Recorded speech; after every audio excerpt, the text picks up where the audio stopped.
Welcome to the Seeking Tranquility podcast. This is John, and I'll be reading my essay, The Extreme Price of Prescription Drugs in America, comparing over-the-counter prices of drugs in the US and in France.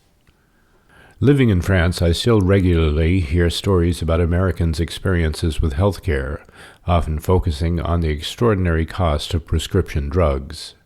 The most recent tale involves a prescription for a 3-month supply of Eliquis, or Apixaban, for a person using a Medicare Advantage plan. The insurer had provided a Copay card preloaded with $750 to be used when purchasing drugs.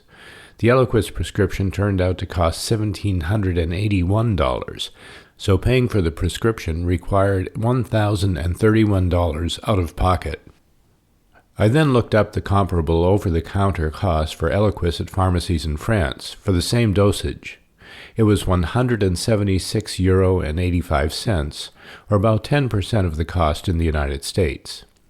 In fact, if we were prescribed Eliquis by a doctor here in France, our cost at the pharmacy would be zero, thanks to the single-payer health insurance system and our low-cost supplementary insurance, generally referred to as a mutuelle. How could there be such an extraordinary difference? I've since compared the cost of 15 prescription drugs in the U.S. and in France according to 2 reliable purveyors of drug information. 10 of the drugs are among the most commonly prescribed by American doctors. The others were chosen arbitrarily, but are also frequently prescribed, often for more specialized conditions. The results are shown in the table in the online article on Substack. The result in aggregate is even more astonishing than the initial comparison made with Eliquis. On average, the cost of the very same drugs, brand and dosage in France, was less than 6% the cost in the United States. There's something wildly wrong here. Let's consider some reasons why. First and foremost, France has a single-payer health insurance system, the assurance maladie, or more formally, the Caisse primaire d'assurance maladie, generally referred to as CPAM. This means that there is a single public sector entity nationally that is authorized and positioned to negotiate drug prices for the whole of French society, and obviously it does so effectively. Second, there is genuine competition among the private insurers that provide supplementary health insurance. These organizations, consisting mostly of non-profits and private for-profit insurance companies, provide policies that cover costs that are not fully covered by CPAM. These organizations number in the hundreds. The high level of competition means costs are generally low, and consumers can evaluate many offerings to find one that fits their specific needs. If an individual or family cannot afford supplementary insurance, policies for these in need are also available from a range of public and private sector organizations. The Biden administration and the Democratic Party have trumpeted advances made in the past several years in lowering costs of prescription drugs for Medicare subscribers. Specifically, this includes authorizing Medicare, the country's existing single-payer medical insurance system, to negotiate prices with drug companies. It also includes lowering the cost of insulin for those over age 65 to $35 monthly, and capping overall annual expenditure on prescription drugs, with some exclusions, to $2,000. But let's put this into perspective. Medicare represents less than 20% of the U.S. population, so impact is limited. Many with type 1 diabetes are diagnosed with the illness as adolescents, and the average age for diagnosis of all types of diabetes is 49.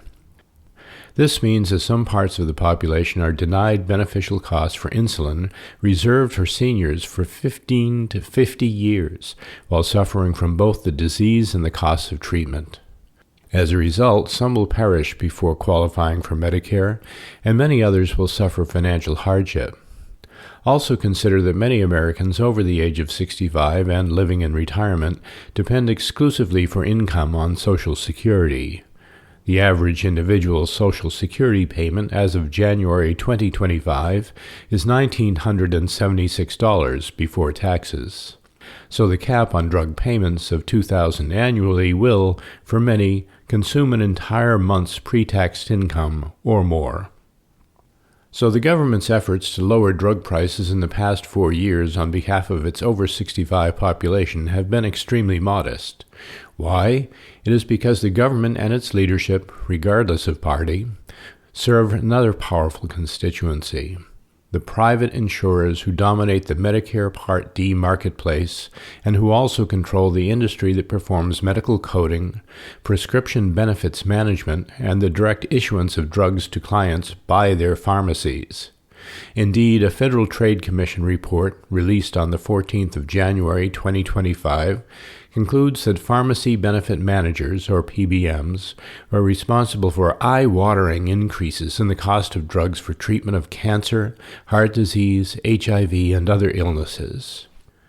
The report found that the big three PBMs, Caremark Rx, Express Scripts Incorporated, and Optima Rx, marked up numerous specialty generic drugs dispensed at their affiliated pharmacies by thousands of %, and many others by hundreds of %. Such significant markups allowed the big three PBMs and their affiliated specialty pharmacies to generate more than $7.3 billion in revenue from dispensing drugs in excess of the drug's estimated acquisition costs from 2017 to 2022. The big three PBMs netted such significant revenues, all while patient, employer, and other healthcare plan sponsor payments for drugs steadily increased annually, according to the staff report. The report details other abuses as well as the cost impact on plan sponsors and individual plan participants. These companies and their shareholders, as well as their strategies to influence members of government, actively combat meaningful change in the American prescription drug market. They also promote sales of prescription drugs through unrelenting advertising, illegal in the European Union, and similarly encourage physicians to prescribe their products with gifts of swag and free samples of medications. There is an argument that the best way forward for citizens of the U.S. is a transition to a comprehensive public sector single-payer health insurance system, often referred to as Medicare for All.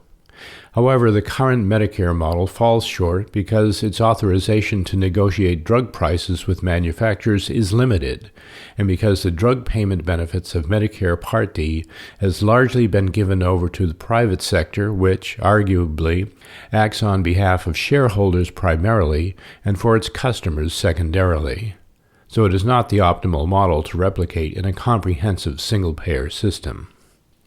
The solution is not just a transition to a comprehensive single-payer system.